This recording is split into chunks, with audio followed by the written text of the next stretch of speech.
sit on it, and we sit on it until we figure out what the heck is going to happen with all this water stuff that's going on right now with the drought.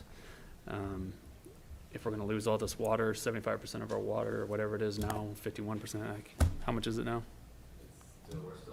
We're still at about 75% of 75%. historical, or 25% of historical, so Okay.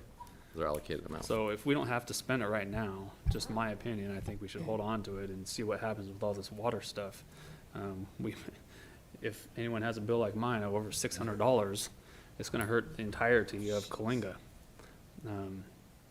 So we're going to have to, in my opinion, try and offset some of those costs once the water goes up. And we have no idea if we're going to get any rain this year. So it could get dramatically worse than it is right now. In fact, I'm scared for what's going to happen next year if we don't get any rain. So my opinion is we just hold off on it and bring this back again in a year, but I follow you guys. I'd like to see us do something towards water conservation.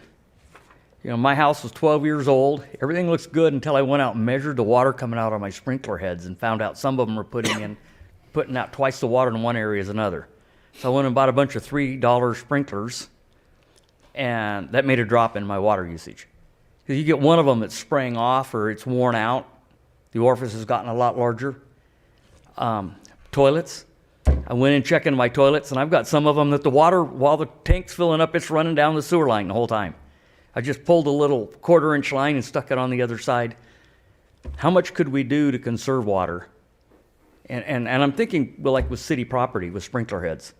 How efficient are they? How old are they? What could be done in our parks and recreation that might conserve water?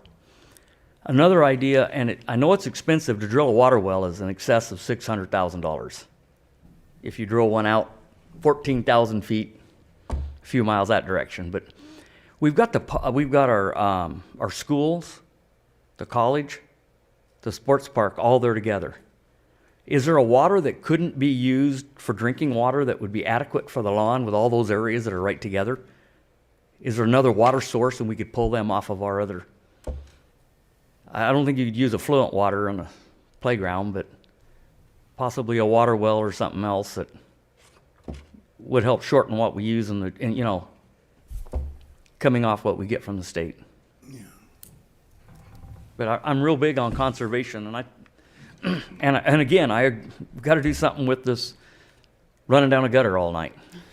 But I think there's a lot of people that might work on something if they knew how or had a little help. Thanks. Thank you.